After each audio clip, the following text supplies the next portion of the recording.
Hello, Nico Set over here, and I would like to welcome you to the Haven Project present Study with Seth. In this video, we're going to take a look at global dimensions of business, right? Global dimensions of business, right? Now, we're looking at the fourth unit, which is World Megatrends Shaping International Business for the Coming Decades, right? So, why global dimensions of business, right? Now, eventually we will do the whole course, right, from unit 1 to the last unit, but due to the examination, it appears that this unit, the unit 4, is giving everyone a tough time. So the Haven project, we have decided to give tutorials on this unit. So it says World Megatrends Shaping International Business for the coming decades, right? So now this is the outline for this unit 4, right? So global dimensions of business. Megatrends definition. I want to define what a megatrend is. We look at the current megatrends that are dominating right now, and the implications of each of the megatrends. We'll also look at the importance of megatrends in international business, which of course is what global dimensions of business is all about, right? Global dimensions has to do with cross-border business. Without saying anything more, let us begin.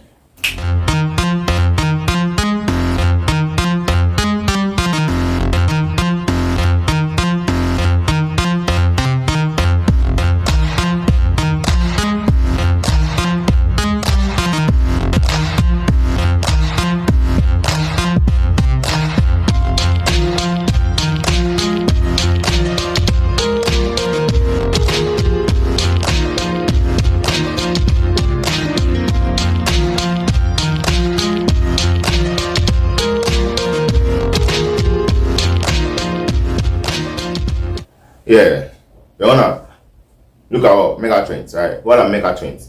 What's all megatrends? So megatrends, or empties. So from here on, when you see empties, it's talking about megatrends, right? Megatrends are transformative, geostrategic, and macroeconomic forces which are shaping the world with their reaching impacts on the world's populations. Let's take a look at this word transformative, meaning what? It's life changing, or it changes the state of things. It changes the status quo. Geostrategic, we have word out. It's a strategy required in dealing with geopolitical problems. Now, geopolitical, what is geopolitical, right? So geopolitical has to do with relating to politics, influenced by geographical problems. So in a political issue that's influenced by geographical problems, that's what geopolitical is referring to. Now, geostrategic is simply a strategy required when dealing with a geopolitical problem, right? Now, that's not our concern in global dimensions of business, I guess. So we are more concerned about the impact that megatrends have on international business. We'll get there. So that's just what geostrategic means, right? So they are transformative geostrategic. So it means that they involve strategies which are used to solve geopolitical problems, and they are macroeconomic, right? In economics for business, we have learned that we have macroeconomics, and macroeconomics. Right? Macroeconomics has to, it's on a larger scale. It has to do with the country, right? It's at a national level, and microeconomics is at a more personal level. So so that's what megatrends are, right? They are transformative, geostrategic, macroeconomic forces, right? So they are forces, and this is the qualities of those forces. Now, what are these forces doing that we are calling them megatrends? Now, we call them megatrends because they are shaping the world with their reaching impact on the world's population. So they are changing the future. You see, they are redefining certain things about future, about our future. I think so. That's why we call them megatrends. So right now, those are the forces that are shaping the future of humanity, basically speaking, right? And we call them mega trends because of their far-reaching impact, right? It's affecting everybody on the earth. That's why I'm calling them mega trends.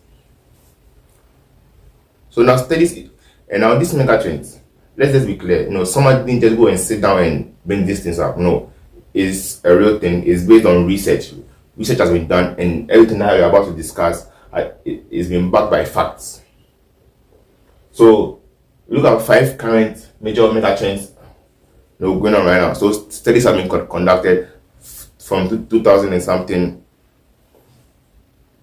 and speculations have been made up to 2050. Right, this is serious stuff that I'm talking about here. So these are the 5 current major mega trends going right now. These are the 5 main things that you need to know should you pursue international business. So the first is what? Shift in global economic power. Now, we want to break all of this down one after the other. But let me just give a summary of what these ones are talking about. 1. Shift in global economic power. Now, economic power refers to the ability of a country to change what? The standard of living. So as a country, your ability to change your standard of living depends on what? Basically speaking, the amount of money you have. Let's put it that way, right?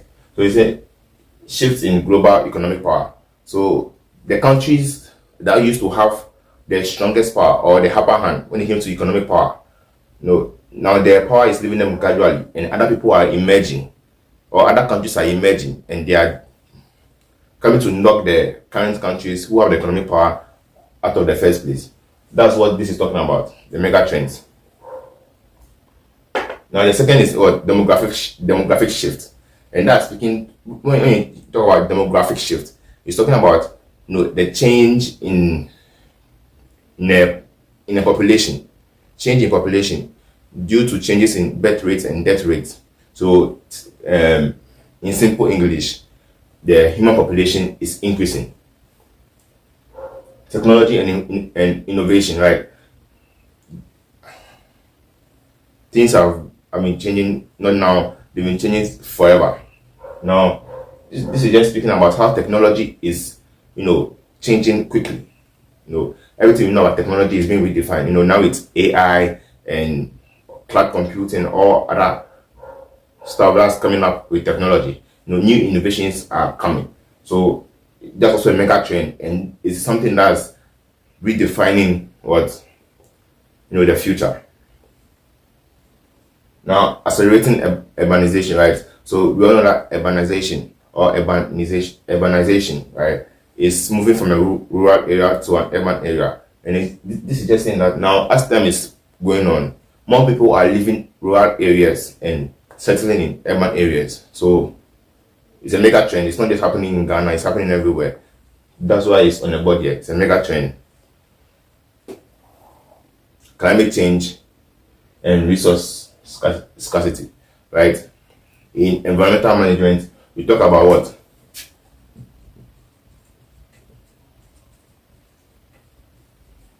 In environmental management, we talk about what? The fortune bargains. We said that mankind tends to sacrifice their long-term interests for short-term gains. So that's what the resource scarcity is talking about. Our resources are being depleted because we're not using them well. And climate change, right? Global warming, we want to talk about all that in details. Now, one thing we need to understand about the mega trends is that they are not all good and they're not all bad. Some of them are actually good, right? They are bringing more opportunities to the human race, and others are, well, right? So now let's take a look at each of them, in more detail. So I go shift in global economic power. Let's do that.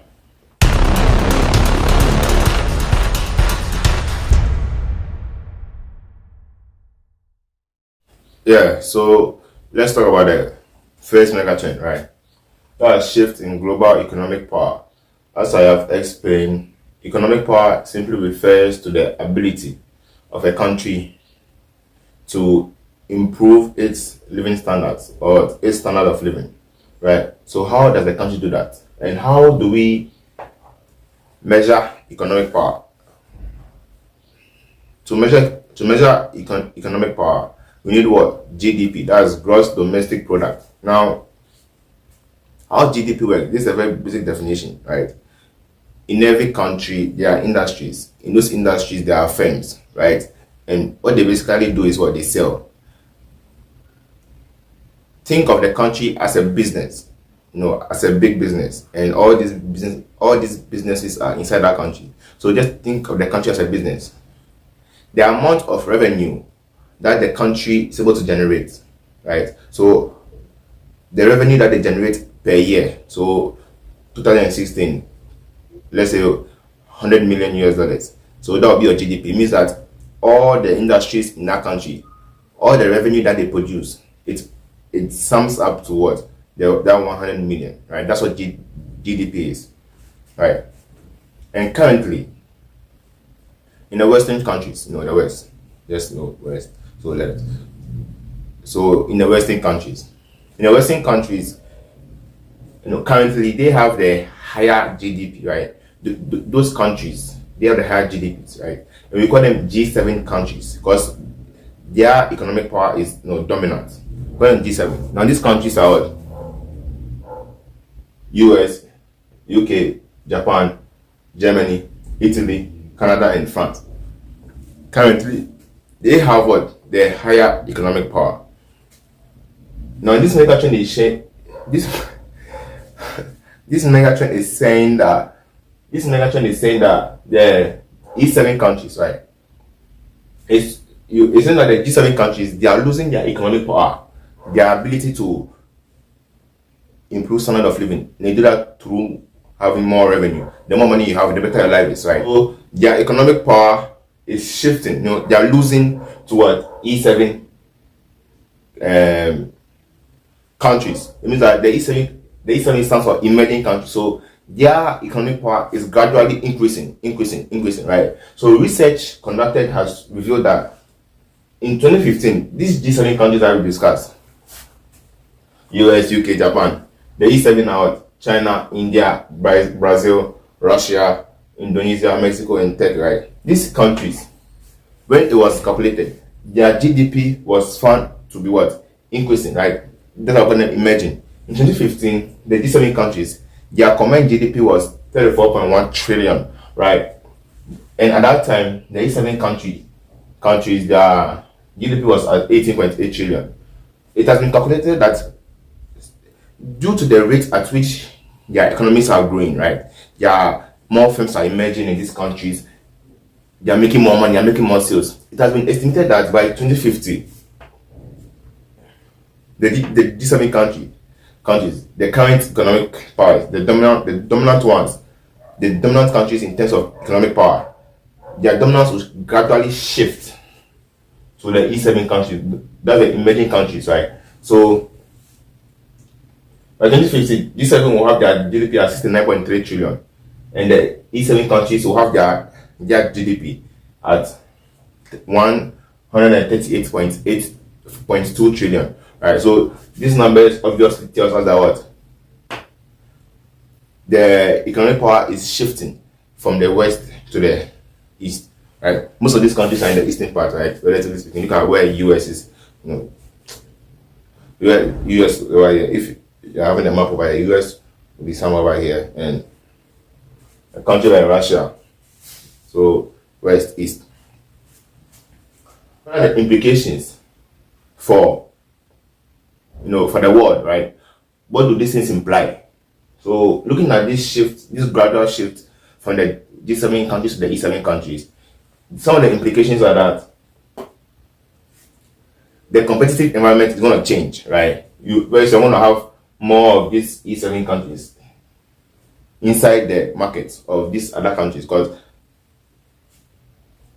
they're going to make more money, and we are all the same people in the world. So if they're making more money, it means that they're going to be taking some of the customers from these other countries.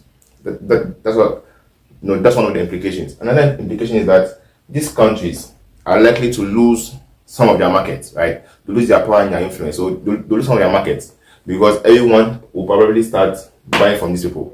If this is the estimation of their GDP, they'll be making a lot of sales, right? Basically speaking.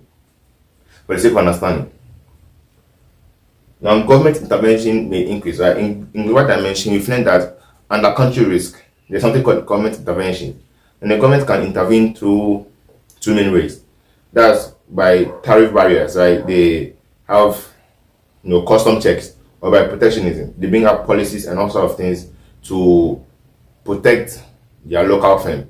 So what this means is that the government probably in these countries may change or may increase their intervention, right? To increase their tariffs and so on to prevent these countries from penetrating their market and destroying their local firms. So that's how it can also be taken from another angle. But it's an implication, right? So new business competitors will rise, right? More firms are coming. Obviously, so new competitors will come on the market in order for these 7 countries to get to this GDP of 138.2 trillion.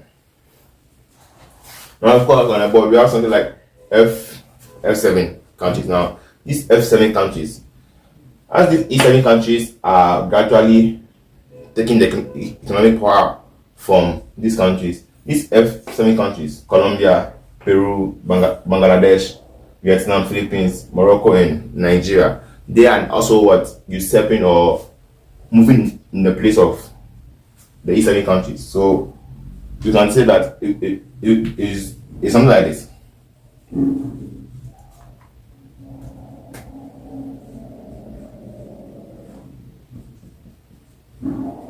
And so the economic power is coming like this way, right? Right? It simply means that these people will take this people's place, and F7 also come over here. The F stands for frontier. The E is emerging.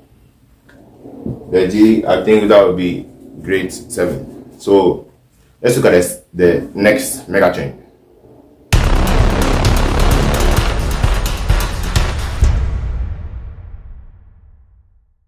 Yeah, so look at the second megatrend. That's demographic shift. Demographic shift, right? Remember, demography, or when you say demographic, it has to do with a change in the population due to what? A change in birth rate or death rate. So how does it apply over here? Now, research indicates that by 2050, the world's population will increase by 1.9 billion, right? 1.9 billion. That's in addition to the 7 billion or so that we have currently.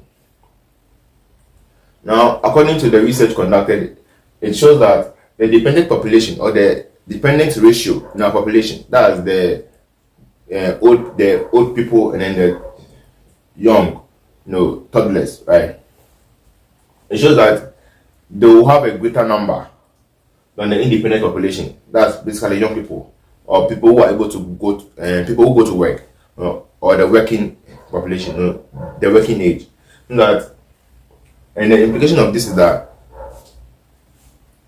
less number of people who are working will have to provide for more people who are not working. That's just what it means basically, right? It means that very few young people will have to provide for more old people. Now, it's going to be like this according to the research, this is going to happen in China and 55 other countries, right? In China and 55 other countries. So that's what I mean by the demographic shift, the change in the population. And if the number of people who are old or the dependent ratio in the population is going to be greater than the independent ratio, what are some of the implications of that, right? What does that imply? It implies that we will have to, switch to robotic labor, right? Because we will not have enough people to even do the work. Whatever work will be available, we will not have enough individuals, young people to work. So we will have to rely on robotic labor. And now, since old people will be more than young people, it also suggests that there will be a change in consumer preferences, right? The food that old people or older people or children prefer are quite different from what the young and energetic would prefer. So it will bring about a change in consumer preference. Healthcare will also have to more money will be spent on healthcare, right? Young people hardly ever need medical attention, so it's usually the old people who always require medical attention. And if more people are around, more money has to be spent on what healthcare and changing the healthcare system, right? They will also have to make some changes or adjustments in their healthcare system. Their procedures and their track, whatever pertains to the people they look after, because I'm sure the medications for old people is probably not the same for young people. So it means that they have to adjust to account for the extra old people or the extra dependent population that's going to be around. Now, it also suggests that since the number of people who are working, the young ones, the independent population, since they are few, it suggests that some older people will have to also start working, right? They have to start working because they also have to provide for themselves. They also have to, get something to eat. And if that's the case, there's a high probability that those old people who would have to start working again have to be retrained, right? They have to be retaught how to do certain works because the world is changing and technology is changing with time. So it won't be easy for an old person just to come back and start doing young people's work. You have to learn it, which is also time and money that's going to be spent. All right, and you also be not very fast. Don't be as fast and quick as the young guys. So at this point, you can realize that what the mega trends they are linked. I guess they are all linked. For example, this demographic shift, as the population of the world is increasing, it also suggests that what it also supports the first one, which is what the global shift in economic power. It means that the E7 countries to what their population is going to be increasing, and that's how come what they have more firms which will employ more people, which will produce more GDP, which will overtake the Western power. I've seen that they just have to be looking for the hints, the links that connect. You just have to be looking for the links or the hints that connect them together. Yeah, so that's it for the second mega trend. Let's take a look at the third.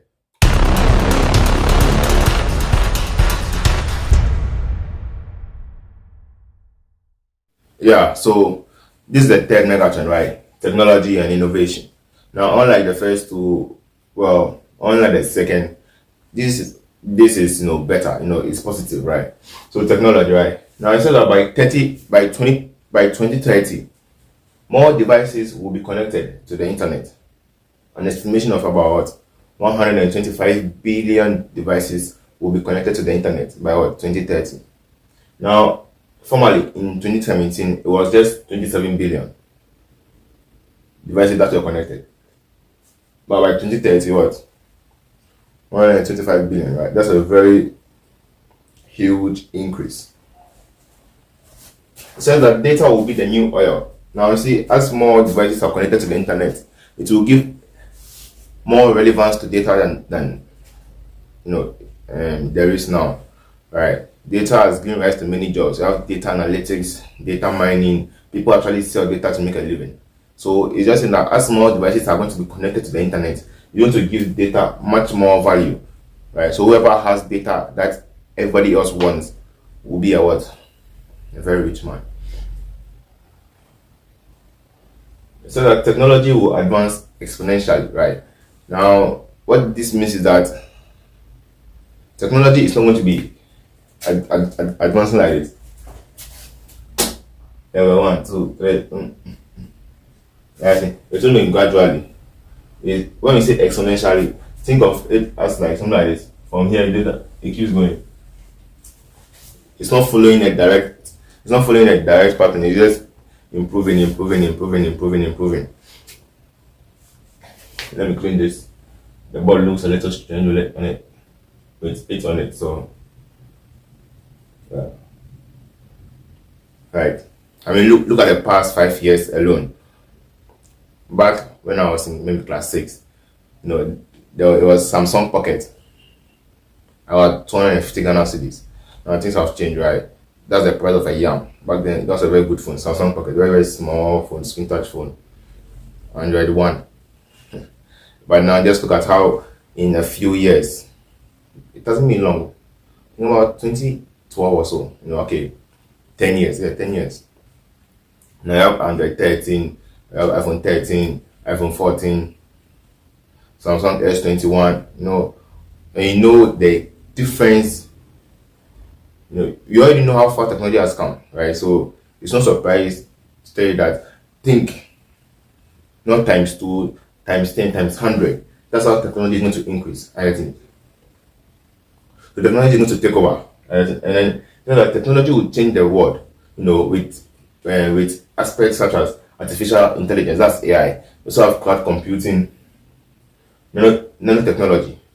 So technology is actually playing a very huge role, right? So it's a geostrategic, macroeconomic, transformative force, which is what shaping our future, because it's what far-reaching. Everybody on the earth, exams. So that's basically what the megatrend technology and innovation is all about, right? The exponential advance in technology is due to what? Innovation, right? The people who are sitting down to create these technologies, they are being innovative. They want to bring something new. Yeah. Implication. So what does this change? This megatrend, technology and innovation. What is it going to do? Right? Implications. One, improve standard of living. Remember back in DHS, we used to define technology as what? A machine that makes work easier. So innovation in technology, come on. Our standard of living is going to be improved, right? Most of the things that we need to do, technology will be able to do it for us. Healthcare improvements, right? Some diseases that are not curable will be cured. Even now, people who are amputated. Let's say someone whose leg has been amputated. Do you know that now you have artificial intelligence legs? Computer leg. Put it that way. A computer leg that is, a human leg is a human leg, right? But it does a lot of things for them. So healthcare will see massive improvement. Like some diseases that were not curable will be curable. Drugs will be improved. Surgeries will, everything. Technology will change everything. So, that's why I said that some of the megatrends give opportunities, right? So, technology and innovation is one of the megatrends that what brings opportunities to the world. So that it will enable virtual business models, right? Now, unless you are performing some type of service on the internet, you realize that you cannot completely have your business model only on the internet. But as technology is advancing, you realize that some jobs will be able to operate on the internet completely, right? A lot of jobs will be that way. You don't have to leave home to go to work. You have to do everything online. That's what this means. Virtual business models. Or even if you're the one running the business, you have to do it at the comfort of your own home, online. Right? And I don't need to say this, but any business or firm who are paying attention to the megatrend aspect of technology and innovation, this implies that they want to learn new things, they want to have new tricks, so they will bring new competitive advantage. New competitors will also arise because they also go and see technology and come and do business with it. So these are some of the implications of technology and innovation on the world, right? Let's look at the next megatrend.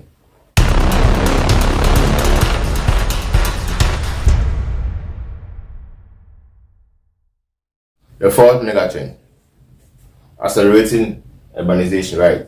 Now, urbanization is simply the movement of people from rural areas towards urban areas. Very good. So this is just saying that the rate at which people are moving from rural areas to urban areas in the world is moving very fast.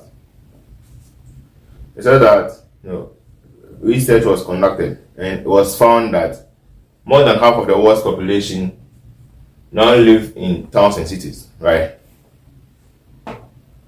Urban areas. By 2030, urban dwellers will be 5 billion, right? So that by 2030, urban dwellers will be 5 billion, right? So this is saying that by 2030, all the people who are living in the urban areas in the world will be up to what? 5 billion. Africa will, so that this change and this 5 billion that I'm talking about, the increment, so by 2025, by 2050, most of it will happen in Africa. The urbanization, the rate at which people are moving, it will be dense in Africa and Asia mostly. So by 2050, to be Africa and Asia that will have more people living in urban areas. So when this happens, what are the implications, right?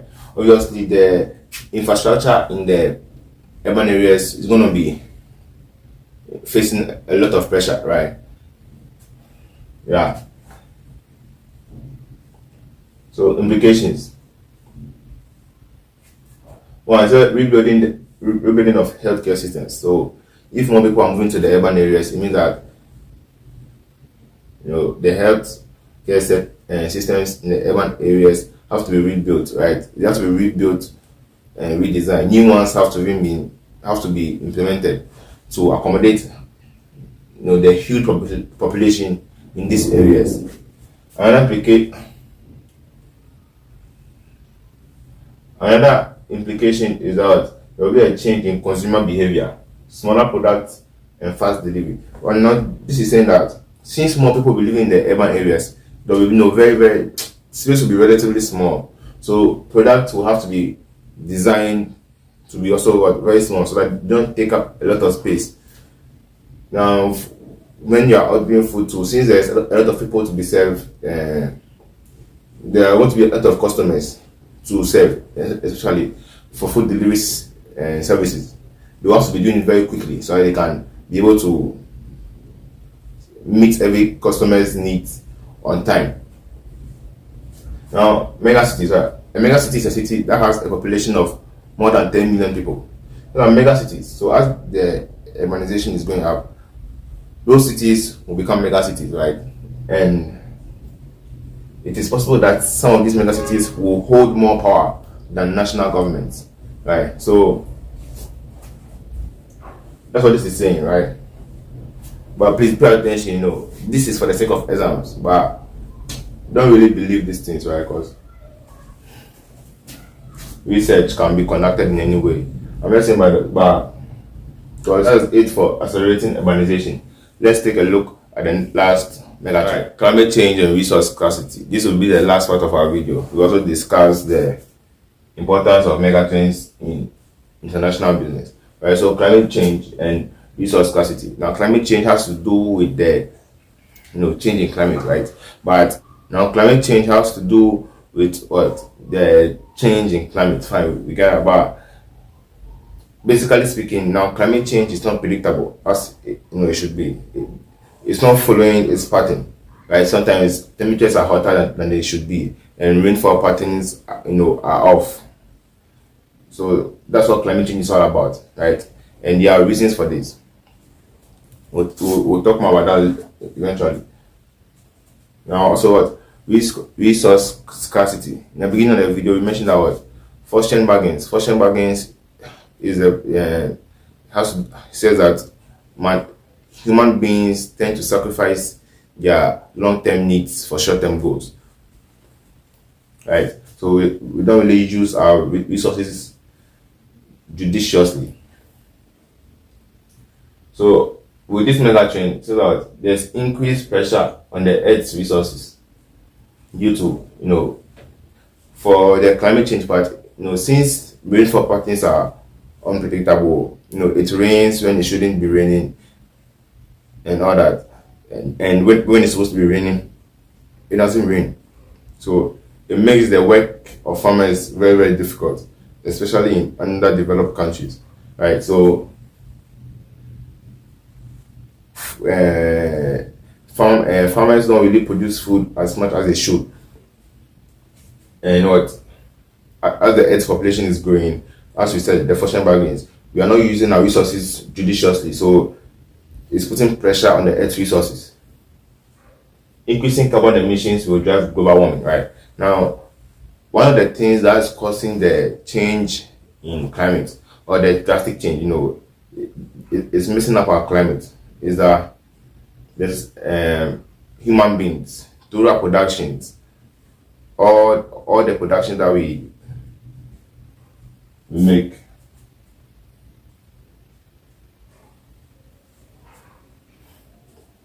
through our productions, all the productions that we take part in. We use a lot of the earth resources, and we produce certain gases as waste. Now, these gases include methane, carbon dioxide. Carbon dioxide is a major component, but these gases are called greenhouse gases. And what they do is that they get trapped in the Earth's atmosphere. You know, so when the sun shines on the Earth, the heat bounces off the Earth, and normally the heat has to go back into space. But these gases have formed sort of a shield, and they block the heat from escaping into space. So the heat just keeps increasing, and that's why there are hotter temperatures, right? And this phenomenon is known as global warming. So it's not just carbon that causes this emission, but there are other gases. They are called the greenhouse gases, right? So that's what this megatrend is about. And as you can all see, it's not a very good one, right? It's not in our best interest. That's why the implications are the agri industry will have to be more efficient. This means that they'll have to use less inputs to produce more things, right? They have to get more produce from less inputs. That's what efficiency talks about. Efficiency talks about getting the most out of the least. And nations will have to form strategic relationships with each other to secure the resources that they will need, right? And due to this, some nations will be fighting with each other over those resources. That's what this basically means. And it also implies that as time goes on, we will have to change our resource base, right? We have to stop using fossil fuels. Fossil fuels is what usually produces carbon emissions. We have to stop using the fossil fuels and switch to clean energy, right? Rely on wind power or solar energy or hydro power. We have to lay off the fossil fuels, because that's what is causing the global warming, which is being about a change in our climate. That's it for Megatrends. I hope you understand. I'm sure you would. This makes it very, very simple, right? Now, the importance of megatrends in international business, right? As a student studying global dimensions of business, why is this relevant to you? I'm saying that I have to study this because when you are studying the megatrends, it will help you to develop innovative products, right? When your products, you always find yourself producing products that will thrive in certain economies or in the world, because they use the megatrends, whether good or bad, they use it as what? A ladder, right? Someone said that chaos is a ladder, right? Everything that happens, there's a good side and a bad side. So if you study them well, you can take advantage of the opportunities that they bring. If you use technology, if you study the technology and innovation too, it will also help you to produce innovative products. Second is develop appropriate business strategies, right? If you know the mega trends, you know that in this part of the world, this is what's happening. You will know the business strategy to hit that market with, to have your success. The third is good analysis help to identify relevant mega trends. Right? It's not all the mega trends that will be relevant to your business. But when you sit down and you study all the mega trends, you realize that okay, no, maybe 1, 2, and 3 will not help me, but 4 might, or maybe 3 might. And you go to business and you you go into the market and you make a killing, right? But so not bad. And the fourth one is helps to know where to invest and yield more, right? You know that what now global economic countries is shifting from the G7 countries to the E7 countries, right? So you know that if you go to the E7 country, you are likely to yield more because they're going to be more productive. So you know that maybe you have to go and invest over there, right? So it helps you to know where to invest and yield more. And also, as I said, that it helps you to avoid making bad investments. The fifth is what helps government to introduce proper policies that address the implication of megatrends to international business. So before I explain this, remember in week 3, the organizational participants in international business. You know that government is also a participant, right? Government also takes part in international business. So that it tells government to introduce proper policies, right? Maybe if they want to intervene, protectionism, custom checks, it could be anything. So if they want so they introduce proper policies that address the implications of megatrends in international business. So they look at the megatrends and how certain businesses will use it to either enter their market or how they can use it to enter another country's market, right? And policies that can help them. Right? But why is mentioning policies, so it will probably do it. Businesses that are trying to enter that government's country, how they want to go about their business due to the megatrends, right? That is it for this video. Thank you very much for watching. And I wish all of us the best in our examination. I'll leave the link to my Telegram channel, the Healing Project Telegram channel. Over there, areas were released for the examination and the answers have been provided. So I'll give you the link in the description to the Telegram channel. Just join the channel and download the file, read through, and may God see us through. Thank you very much. Please don't forget to like and subscribe. The Healing Project. Once again, thank you.